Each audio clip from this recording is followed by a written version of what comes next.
आदाब, आप देख रहे हैं टीवी का ख़ास प्रोग्राम अधूरे ख्वाब। दोस्तों, आज फिर एक ख़ास एपिसोड को लेकर आपके बीच हाजिर हुए हैं। आज टीवी की टीम सतना में मौजूद है। सतना एक तारीख़ी और एक तहजीबी शहर है। यहाँ पर तमाम कौमों के लोग सदियों से मिलजुल कर साथ रहते हैं। तहरीक आज़ादी की बात करें तो यहाँ के जालों की कुर्बानियाँ किसी से छुपी हुई नहीं है। लेकिन आज़ादी के बाद जब मध्य प्रदेश की अपनी एक हुकूमत बनी तो हमें देखते हैं कि हमारी हुकूमतों ने सतना को इग्नोर किया।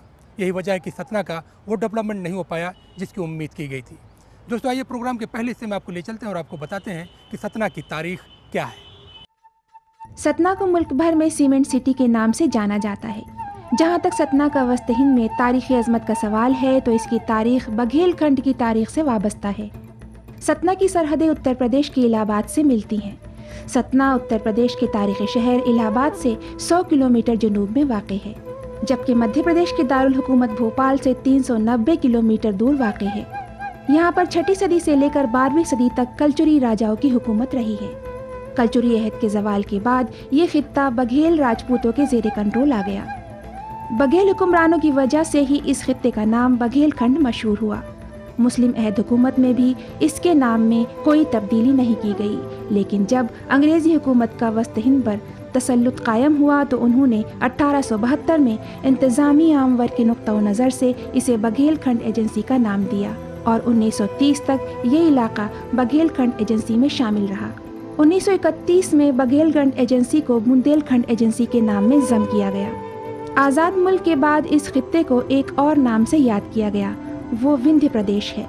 सतना के नाम की कई वजह तस्मियाँ बताई जाती हैं। कुछ लोग इसके इब्तिदाई नामों में इसका नाम सतना बताते हैं तो कुछ कसरत इस्तेमाल से सतना हो गया बताते हैं, जबकि बाज़ मौरखीन का ख्याल है कि इसका नाम सतना नदी की वजह से निकला है। इब्तिदा में यहाँ के रेलवे स्टेशन का नाम सतना और शहर का नाम घोराज नगर था, लेकिन बाद में शहर का नाम भी सतना कर दिया गया, जो अभी तक बरकरार है।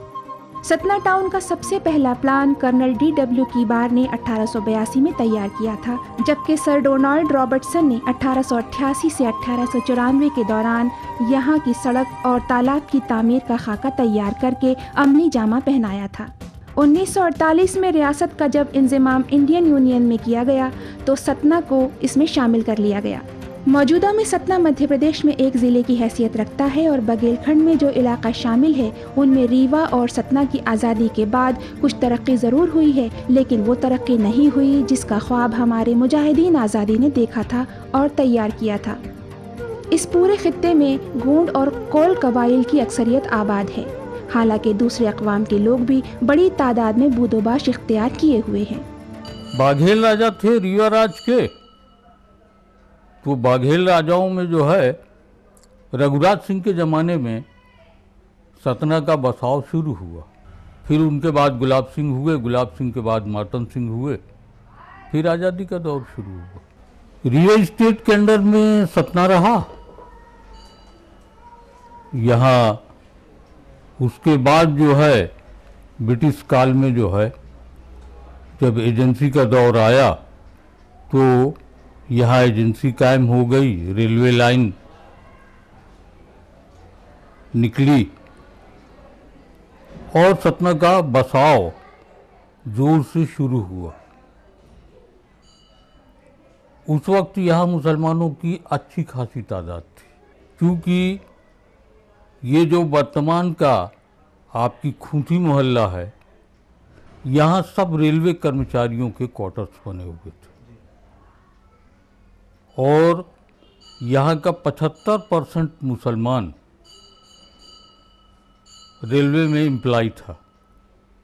और चूँकि खूंटी पास पड़ता था रेलवे स्टेशन से, इसलिए वहीं सारा बसाव होता था। शहर में जो मुसलमान थे, बहुत बड़ा सतना तो था नहीं, चौक बाज़ार का हिस्सा था, कंपनी बाग का हिस्सा था, पुराना चिकाने का मोहल्ला था, इसमें मुसलमानों की आबादियाँ थीं।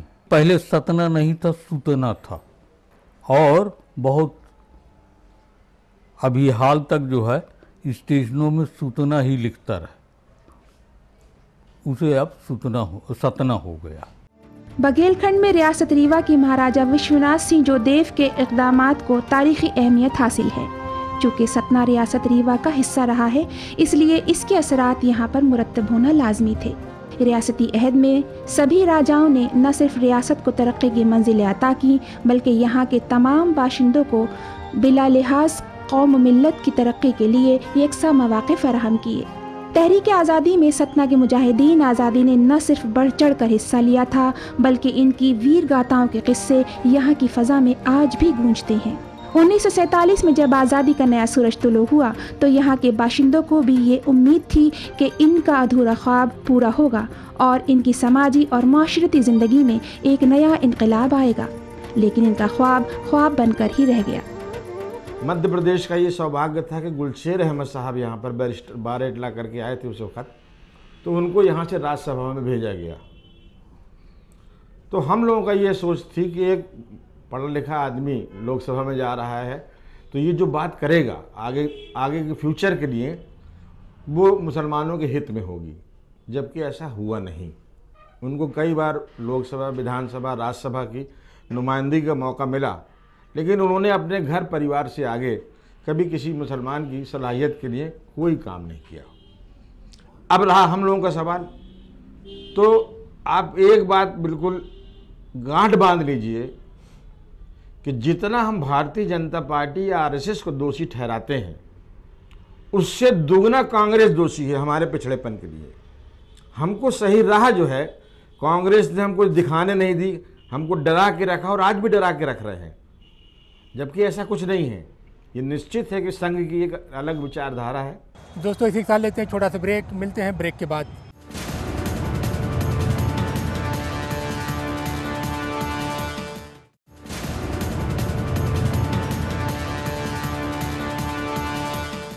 दोस्तों ब्रेक के बाद एक बार फिर आप सबका स्वागत है और आप देख रहे हैं टीवी का ख़ास प्रोग्राम अधूरे ख्वाब। दोस्तों हम बात कर रहे हैं सतना के डेवलपमेंट की। आज़ादी के बाद हमारी हुकूमतों के ज़रिए बहुत सारे कदम उठाए गए और इसका फ़ायदा मध्य प्रदेश के दूसरे शहरों के साथ साथ सतना को भी मिला, लेकिन वो ख्वाब जो हमारे मुजाहिदीन आज़ादी ने देखा था वो आज तक शर्मिंदा ताबीर नहीं हो सका। क्या इसकी वजह? आइए डालते हैं एक नज़र। किसी भी मुल्क और कौम की तरक्की में हुकूमत बुनियाद का किरदार अदा करती है। मध्य प्रदेश की तश्कील से कब्ल सतना का कुछ इलाका CPS बरार में शामिल था और कुछ हिस्सा यूनाइटेड प्रोविंस में शामिल था। यही वजह है कि आज भी यहाँ की तहजीब पर हमें उत्तर प्रदेश के असरात नुमायां तौर पर नजर आते हैं। 1 नवंबर 1956 को मध्य प्रदेश की तश्कील के बाद सतना को मध्य प्रदेश में शामिल किया गया। आज़ादी के बाद मध्य प्रदेश में जितनी भी हुकूमतें कायम हुई उनमें कांग्रेस और BJP दो ही पार्टियों की हुकूमतें रही हैं। मध्य प्रदेश में सतना एक ज़िले की हैसियत रखता है और 2011 की मरदमशुमारी के मुताबिक सतना की कुल आबादी 28,30,468 रही है। इसमें 53% मर्द और 47% ख्वातीन हैं। सतना में शरह ख्वानदगी 70% है। इसमें मर्दों में ख्वानदगी का फ़ीसद 60% और ख्वातीन में शरह ख्वानदगी 75% है। लेकिन अगर मुस्लिम माशरे की तालीमी तरक्की पर नज़र डालें तो हालात मायूस कुन नज़र आते हैं। मर्दों में जो तालीम का फ़ीसद है इसका निस्फ भी ख्वातीन में नहीं है। मर्दों का तालीमी फ़ीसद 40 के करीब और ख्वातीन का तालीमी फ़ीसद 21 के करीब है। इसकी वजह यह है कि आज़ादी के बाद मध्य प्रदेश में जितनी भी हुकूमतें कायम हुई उन्होंने सतना ही क्या मध्य प्रदेश के मुसलमानों की तालीमी तरक्की का कोई ख़ास खाका तैयार नहीं किया। यही वजह है कि आज़ादी के बाद सतना का मुस्लिम समाज पसमानदा से पसमानदा होता चला गया। सबसे बड़ी कमी क्या है, मुस्लिम तबका एक तो पढ़ा लिखा नहीं है ज़्यादा। उनके बच्चे क्या है 8 से 10 साल के हुए माँ बाप सीधे उनको स्कूल की जगह गैरेज भेज देते हैं, स्कूल की जगह उनको गैरेज भेज देते हैं। तो सबसे बड़ी कमी तो क्या है हमारे यहाँ के लोगों में खुद है, बच्चों को पढ़ाना लिखाना नहीं चाहते। तो पहली बात तो वहीं से वो कमज़ोर हो जाते हैं, जॉब के लिए कोई उम्मीद नहीं रहे। अगर कुछ परसेंटेज के लोग हैं जो पढ़े लिखे हैं भी, तो गरीबी और मजबूरी के चलते या तो कहीं ना कहीं घूसखोरी या कुछ ऐसी चीज़ें पड़ जाती हैं, उनकी वजह से भी दिक्कतें आती हैं। और ज़्यादातर यही एक नौकरी में तो दिक्कतें आ ही रही हैं। यहाँ पे जो इंडस्ट्रियल एरिया है तो ज़्यादातर लोकल लोगों को प्राथमिकता कम है यहाँ पे, क्योंकि ज़्यादातर ठेके में देके और ठेकेदारी प्रथा पे लोगों को रखते हैं। और लोकल आदमी क्या है वो चाहता है कि या तो मुझे परमानेंट रखा जाए, तो उस टाइप का कोई ऐसा व्यवस्था नहीं है। कुछ थोड़े बहुत लोग हैं जो ज़्यादा पढ़ लिख लिए हैं, बेहतर पढ़े लिखे हुए हैं, उनको तो है, लेकिन मुस्लिम तबका जो है वो उतना पढ़ा लिखा नहीं है। सबसे बड़ा कारण यही है कि उनको ये सुविधा नहीं मिल पा रही। बघेलखंड में सतना शहर को अमन के गहवारे के नाम से भी जाना जाता है। इसकी वजह यह है कि सूफिया की तालीमात को यहाँ के बाशिंदों ने न सिर्फ अपने दिल के करीब रखा है बल्कि इसका अमली नमूना भी पेश करते रहे हैं। यहाँ पर तमाम तीज त्योहार को मिलकर मनाने की रिवायत आज भी कायम है। बघेलखंड का इलाका सतना एक कदीम और तारीखी शहर होने के साथ मुश्तरका तहजीब का भी मरकज़ है, लेकिन ये शहर हर अहद में सियासत का शिकार रहा है। हालांकि बघेलखंड की सरजमीन से तानसेन, बीरबल, मशहूर सितार नवाज अलाउद्दीन खान, महाराजा पुष्पराज सिंह जोदेव, भैयालाल शुक्ल, राम किशोर शुक्ल, श्रीनिवास तिवारी और अर्जुन सिंह जैसे लोगों का रिश्ता रहा है। ये वो नाम हैं जो सियासत के जादूगर के नाम से जाने जाते थे और उन्होंने अपनी सलाहियतों से सिर्फ मध्य प्रदेश ही नहीं बल्कि हिंदुस्तान की तारीख और तहजीब व तमद्दुन पर गहरा असर छोड़ा है। इन लीडरान की कोशिशों से सतना ने तरक्की की बहुत सी मंजिलें तय की, लेकिन अगर इसमें अक़लियती तबके की तरक्की पर नज़र डालें तो मायूसी के सिवा कुछ हाथ नहीं लगता है। यहाँ का मुस्लिम तबका सियासी पार्टियों की नज़र में एक वोट बैंक से ज़्यादा की हैसियत नहीं रखता। यही वजह है कि यहाँ की तरक्की को भी लोग इसी तनाजुर में देखते हैं। सूबे में हुकूमत चाहे जिस भी पार्टी की रही हो, हुकूमत ने इसे नज़रअंदाज ही किया है, वरना जिस तारीखी शहर की अजमत कलचुरी और बघेल अहद में काबिल दीद थी, आज इसकी खस्ताहाली इस तरह से नहीं होती। दरअसल आज़ादी के बाद हमारे लीडरान ने दावे और वादे से निकलकर कभी सतना की हमजहत तरक्की के लिए काम ही नहीं किया।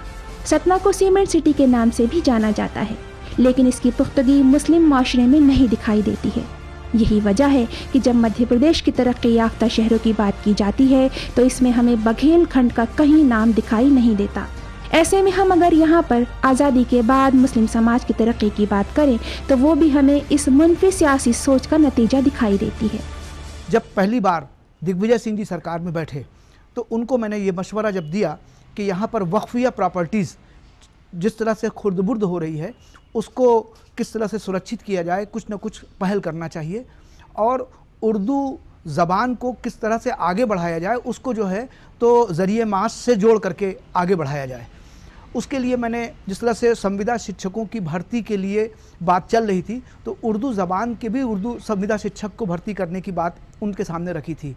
उसी को अमली जामा पहनाते हुए दिग्विजय सिंह जी ने मध्य प्रदेश वक्फ बोर्ड का वक्फ ट्रिब्यूनल का गठन किया, जिसमें डिस्ट्रिक्ट जज रैंक के लोग को जज को जो है वहाँ बैठाया जाता है और किसी भी तहसीलदार या कलेक्टर को वक्फिया प्रॉपर्टी के लिए या किसी भी न्यायालय को कोई अधिकार सुनवाई का नहीं है। सिर्फ अगर सुनवाई होगी तो वो ट्रिब्यूनल के ज़रिए किया जाएगा या वक्फ बोर्ड के ज़रिए किया जाएगा। आज ये हाल है भारतीय जनता पार्टी की सरकार में कि वक्फ ट्रिब्यूनल वक्फ बोर्ड बना हुआ है, एक सीओ बड़ी मुश्किल से अभी अपॉइंट हुए हैं, 3 डिपार्टमेंट उनको दिए हुए हैं, उनको सिर्फ फाइल में दस्तखत करते ही फुर्सत नहीं मिल पाती है कि वो कोई काम आगे बढ़ा सके। तो इस भारतीय जनता पार्टी ने तो वक्फ बोर्ड और अल्पसंख्यक विभाग को एक हाथी का दांत बता करके रख दिया है। कोई भी काम मध्य प्रदेश में मुसलमानों के या अल्पसंख्यकों के मुतालिक नहीं हो रहा है। बीजेपी जब नहीं थी, कांग्रेस की सरकार थी, अपन देखते हैं लाइट नहीं थी, पानी की समस्या थी, रोडें ही नहीं थी। दिन प्रतिदिन जैसे सरकार हमारी स्टैंड हुई, हर प्रकार से हर दृष्टिकोण में, चाहे हम अल्पसंख्यक की बात करें, चाहे किसान की बात करें, चाहे मजदूर की बात करें या किसी भी लेवल में बात करते हैं, बीजेपी ने अच्छा काम किया है। वर्तमान में भी अच्छा काम कर रही है। कभी क्या किसानों को राहत के नाम पर पैसा मिलता था, आज ओला पड़ जाए, जलवृष्टि हो जाए, सूखा पड़ जाए, सरकार हर प्रकार से मदद करती है। हमारा जो ये मध्य प्रदेश का सतना ज़िला है, ये पानी के लिए बहुत ही ज़्यादा दिक्कत होती थी। यहाँ जैसे गर्मी आई तो यहाँ तक था कि यहाँ की औरतें अपने अपने मायके चली जाती थी, हमको नहीं रहना 2 महीना। पानी कितनी ज़बरदस्त समस्या थी। हमारी सरकार जब से आई, बाण सागर का पानी सतना लाया गया।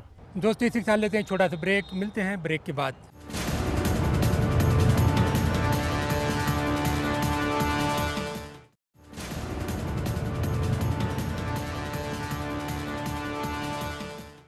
दोस्तों ब्रेक के बाद एक बार फिर आप सबका खैर मकदम और आप देख रहे हैं टीवी का ख़ास प्रोग्राम अधूरे ख्वाब। दोस्तों हम बात कर रहे हैं सतना के डेवलपमेंट की। हुकूमतों के ज़रिए जो प्रोजेक्ट बनाए जाते हैं उसका फ़ायदा अक़लियतों तक नहीं पहुँच पाता। इसकी एक वजह जहाँ हुकूमत की अदम तवज्जोही है, वहीं पर हम ये भी देखते हैं कि अक़लियती तबका अपने हक़ को लेने के लिए संजीदा नज़र नहीं आता। क्या इसकी वजह? आइए डालते हैं एक नज़र। कौमों के रूज ज़वाल में तालीम, तंजीम और तिजारत का बहुत अहम किरदार होता है। कहने को सतना एक कदीम और तारीख़ी शहर ज़रूर है, लेकिन आज़ादी के बाद सतना की हम्मा जहत तरक्की की बात करें तो सतना ने वो तरक्की हासिल नहीं की जो इसकी कदीम तारीख़ का हिस्सा रहा है। इसकी वजह साफ़ है। आज़ादी के बाद यहाँ की हम्मा जहत तरक्की और अक़लियती तरक्की के लिए जो मंसूबे बनाए गए थे या बनाए जाने चाहिए थे, इसको नज़रअंदाज किया गया। यही वजह है कि यहाँ के मुस्लिम बाशिंदे तरक्की के मैदान में आगे नहीं आ सके। यहाँ के मुस्लिम बाशिंदों की तालीम, माशरती और समाजी ज़िंदगी निहायत अबतर है। यहाँ के मुसलमान आज़ादी के बाद सियासी पार्टियों के लिए एक वोट बैंक से ज़्यादा कुछ नहीं रहे। मुसलमान अपने बेहतर मुस्तकबिल के लिए कभी इस पार्टी और कभी उस पार्टी की तरफ होते रहे और इनका ख्वाब शर्मिंदा ताबीर नहीं हो सका। हालांकि आज़ादी के बाद मध्य प्रदेश में कांग्रेस और बीजेपी दो ही पार्टियों की हुकूमतें रही हैं। इन दोनों सियासी पार्टियों ने यहाँ के लोगों से दावे और वादे तो बहुत किए, लेकिन अपने दावे का 10वां हिस्सा भी पूरा नहीं किया। दूसरी बात ये भी है कि सतना मध्य प्रदेश की राजधानी भोपाल से तकरीबन 390 किलोमीटर की दूरी पर वाक़ है। ऐसे में हमारे रहनुमा, जिन्हें भोपाल के मुस्लिम समाज की तरक्की ठीक से दिखाई नहीं दे रही है, 390 किलोमीटर दूर उन्हें मुसलमानों की तरक्की कहाँ से दिखाई देगी? सतना का मुस्लिम समाज कांग्रेस अहद में नज़रअंदाज तो किया ही गया है, बीजेपी अहद में भी इसके हालात में कोई बदलाव नहीं आया। मौजूदा हुकूमत की बात करें तो सतना के मुस्लिम समाज की तरक्की इसके एजेंडे में कहीं दिखाई नहीं देती। हुकूमत सचर कमेटी की सिफारिशात को नाफिज करने से पहले ही इनकार कर चुकी है। इसके बावजूद मध्य प्रदेश के मुख्यमंत्री शिवराज सिंह अपनी हर तकरीर में ये कहते हुए नहीं थकते कि वो कांग्रेस की तरह मुस्लिम वोटर्स की राजनीति नहीं करते, लेकिन इनकी बात अमल में कब बदलेगी ये सतना ही क्या मध्य प्रदेश के मुसलमानों को भी नहीं पता। सतना ज़िले में जो भी माइनॉरिटी की योजनाएं आती हैं कोई भी कहीं पर भी लागू नहीं हो रही है। अल्पसंख्यक जो समिति बनी हुई है ज़िले की, वो भी अपना कोई काम नहीं कर रही है और ना उसको जो है तो उसमें जो पास होते हैं रूल्स रेगुलेशंस या जो भी प्रस्ताव पास होते हैं उसको भी लागू नहीं कराया जाता है। जो माइनॉरिटी के फलाह बहबूदी के लिए उर्दू के शिक्षकों की नियुक्ति की गई थी, उन शिक्षकों को भी दूसरे सब्जेक्ट पे पढ़ाने के लिए यहाँ पर लगा दिया गया है। इस तरह से फिर से उनको उनकी ज़बान से काटने का इस भारतीय जनता पार्टी की सरकार ने प्रयास शुरू कर दिया है।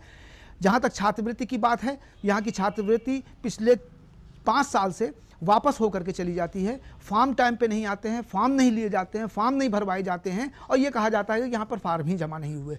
तो यहाँ के जो जिला के प्रशासन पे बैठे हुए लोग हैं, उनके अंदर इच्छा शक्ति ही नहीं है कि जो भी स्कीमें आती हैं वो कागज़ में आकर के और वापस होकर के चली जाती हैं। और क्यों वापस होकर के गई हैं, इस पर कोई नज़र रखे, उस पर अगर कड़े कदम उठाए तो हो सकता है माइनॉरिटी को उसका फ़ायदा हो। मध्य प्रदेश में 2003 से बीजेपी की हुकूमत रही है। कहने को इस हुकूमत ने मध्य प्रदेश की तरक्की के लिए बहुत से कदम उठाए हैं, लेकिन अगर मुसलमानों से मुताल्लिक़ तरक्याती इदारों की बात करें तो सभी इदारे बीमार नज़र आते हैं, क्योंकि मध्य प्रदेश में अक़लियतों से ताल्लुक़ रखने वाले तमाम इदारे, जिसमें वक्फ़ बोर्ड, मदरसा बोर्ड, हज हाउस, मसाजिद कमेटी, उर्दू एकेडमी और अक़लियती कमीशन के नाम शामिल हैं, सभी हुकूमत की अदम तवज्जुही का शिकार हैं। मदरसा बोर्ड के बजट में 14 सालों में सिर्फ 1 लाख रुपए का इजाफा किया गया है। हालांकि इस अहद में सूबे में कांग्रेस और बीजेपी दोनों ही पार्टियों की हुकूमतें रही हैं। इससे आप खुद अंदाज़ा लगा सकते हैं कि सरकार मुसलमानों की तालीमी तरक्की के लिए कितनी संजीदा है। तालीम मौजूदा वक्त में सतना में गिरावट तो नहीं है, बल्कि बढ़ रहा है, इसमें तो दो राय नहीं है। इससे पहले तो ये था कि सतना में तालीम की तरफ रुझान नहीं था, और तालीम से रुझान न होने की एक मुस्लिम तबके में ये है कि हम करेंगे क्या, नौकरियां हमको मिलती नहीं। इस वजह से इस तरफ रुझान बहुत कम होता जा रहा है। बिजनेस की तरफ उनका है, तो उस मतलब 10वीं तक पहुंचने के बाद वो फिर अपने काम में लग जाते हैं। तो मेन वजह ये है। मगर सवाल है कि उनका जब मुसलमानों की बात आती है तो वो सिर्फ दीन की बात करते हो, दीन में मामला उनका सिर्फ नमाज तक है मामला। तो उस दूसरे तरफ इनकी तवज्जो कतई नहीं है। जो भी पैसे हैं वो मस्जिद की तामीर और उसकी खूबसूरती में लगा के और अपने काम को अंजाम दे के फुर्सत हो जाते हैं। सतना में मुस्लिम तालीम का फ़ीसद अपने दूसरे बिरादरान वतन का निस्फ भी नहीं है। मुसलमानों का एक बड़ा तबका दीनी तालीम से वाबस्ता है। यहाँ पर उर्दू तालीम का इंतज़ाम नहीं के बराबर है। उर्दू मदारिस तक ही राइज है और उन मदारिस का इंतज़ाम मुस्लिम कमेटी अपनी कोशिशों से करती है। और ऐसे में अगर उर्दू ज़रिए तालीम की बात करें तो सतना या बघेलखंड ही क्या मध्य प्रदेश में उर्दू मीडियम के स्कूल दम तोड़ते नज़र आते हैं। इसकी वजह एक तो ये है कि गवर्नमेंट की तरफ से तो बिल्कुल ना के बराबर है। सिर्फ एक दो फंक्शन हो जाते हैं, उर्दू जो एकेडमी बनी हुई है उससे एक दो फंक्शन हो गए, वो भी उनसे हमने यहाँ आए थे उनके सदर एक दफ़े, तो मैंने उनसे गुफ्तगू भी की थी, भाई आप सिर्फ भोपाल को फोकस क्यों करते हैं? आप जितने भी प्रोग्राम करते हैं सब भोपाल में करते हैं या उसी से लगे हुए दो चार शहर हैं, ग्वालियर है या जहाँ बाकी इस तरफ विंध्य रीजन। मैंने उनको बताया भी विंध्य में तो बहुत अच्छे अच्छे शायर हुए, आप यहाँ भी राब्ता कायम कीजिए। यहाँ उर्दू के मदारिस कम नहीं हैं, मतलब एहसानिया स्कूल जिसकी बुनियाद पड़ी थी तकरीबन 90 साल पहले, वो उर्दू बेस ही था। उसके बाद ये भी दरसगाह इस्लामी नाम का स्कूल है, ये भी इसका मीडियम उर्दू है। और जो मदारिस हैं जिसमें कुरान की तालीम होती है उसमें भी उर्दू की तालीम दी जाती है। तो उर्दू पढ़ने वालों की कमी नहीं है, लेकिन उनको किसी तरीके का पुशअप नहीं मिलता है। उर्दू वालों के बार बार के मुतालिबात के बावजूद हुकूमतों ने इसके लिए कोई मुनासिब कदम नहीं उठाया। साबका कांग्रेस हुकूमत ने दावे तो बहुत किए, लेकिन ऐसा कोई अमल नहीं किया जिससे उर्दू स्कूलों को नई ज़िंदगी मिलती। और अगर मौजूदा हुकूमत की बात करें तो ये भी इस रास्ते पर गामज़न है जो साबका हुकूमत का रवैया रहा है। अब आप खुद सोचिए कि जिस मध्य प्रदेश में वक्फ बोर्ड के पास 22,000 करोड़ की वक्फिया इमलाक है, वो वक्फ बोर्ड कंगाल है। इसकी वजह यह है कि इसकी 70% ज़मीनों पर नाजायज़ कब्जे हैं। वक्फिया इमलाक पर आम लोगों के साथ बड़े सियासतदान और सरकारी कब्जे भी शामिल हैं। सतना में वक्फ प्रॉपर्टी तकरीबन जो मध्य प्रदेश वक्फ बोर्ड में दर्ज है 233 है और ये संपत्ति अरबों रुपए की संपत्ति है। ज़िले की वक्फ संपत्तियों में मैंने देखा कि जितने इंक्रोचमेंट थे उनकी संख्या दिन ब दिन बढ़ती जा रही है और हमारी वक्फ संपत्तियाँ ख़ास तौर से कब्रिस्तान खुले एरिए में होते हैं, जिसमें बाउंड्री न होने की वजह से आज हमारे पास 5 एकड़ है, कल 4 एकड़ बचता है, परसों 3 एकड़ बचता है। अब ऐसा भी नहीं है कि सतना के मुस्लिम समाज की पसमानदगी के लिए हुकूमतें ही पूरी तरह से जिम्मेदार हैं। यहाँ का मुस्लिम समाज भी अपनी पसमानदगी के लिए कम जिम्मेदार नहीं है। यहाँ के मुस्लिम समाज ने भी आज तक तालीमी, मुआशी और माशरती सतह पर खुद को आगे ले जाने के लिए कोई मंजम कोशिश नहीं की। और जहाँ जहाँ पर मुस्लिम समाज ने अपनी बेदारी का सबूत दिया है, वहाँ पर मुस्लिम माशरे में जो तरक्की हुई वो समाज के लिए एक नज़ीर है। दोस्तों, आज़ादी के बाद सतना में अक़लियती तबके की समाजी, माशी और तालीमी सूरत हाल पर मबनी ETV का ख़ास प्रोग्राम अधूरे ख्वाब यहीं पर ख़त्म होता है। दोस्तों, हमारा ये प्रोग्राम कैसा लगा, आप अपनी राय हमें इस पते पर लिख भेजिए।